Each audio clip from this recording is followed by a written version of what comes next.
গতকাল 15ই ডিসেম্বর একটা দুইটা না, বেশ কয়েকটা ভারতীয় মিডিয়ায় একটি খবর প্রকাশিত হয়েছে।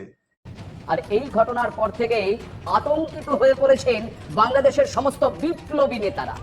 যেই খবরগুলোতে দাবি করা হচ্ছে ওসমান হাদিকে গুলি করা হয়েছে একটি বিশেষ কারণে। ভারতীয় মিডিয়ার দাবি, গত কয়েকদিন আগে ওসমান হাদি তার ফেসবুক পেজে একটি পোস্ট শেয়ার করেন, যেই পোস্টে বাংলাদেশের একটি ম্যাপ ভারতীয় সেভেন সিস্টার্স এবং দক্ষিণাঞ্চল সহ জুড়ে দেয় ওসমান হাদি এবং গ্রেটার বাংলাদেশের একটি ম্যাপ প্রকাশ করে। ভারতীয় মিডিয়ার দাবি, এই ম্যাপটি প্রকাশ করার কয়েকদিনের মাথায় ওসমান হাদির উপর এই জীবননাশক হামলাটি করা হয়েছে।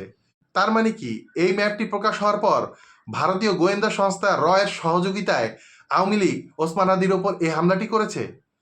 ভারতীয় মিডিয়ার দাবি অনুযায়ী এখন তো তাই মনে হচ্ছে। আমি বাংলাদেশের গোয়েন্দা সংস্থা এবং প্রশাসনকে বিনীতভাবে অনুরোধ করব এই বিষয়টি খতিয়ে দেখতে, কেন ভারতীয় মিডিয়া এই রিপোর্টটি করেছে এবং এর পিছনের নেপথ্যের কারণটি কি।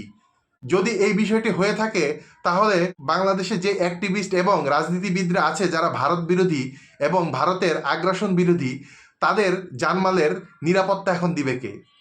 কারণ প্রত্যেকটি মানুষ এখন জীবনের ঝুঁকিতে রয়েছে। তাই গোয়েন্দা সংস্থার উচিত এই বিষয়টি অবশ্যই খতিয়ে দেখা।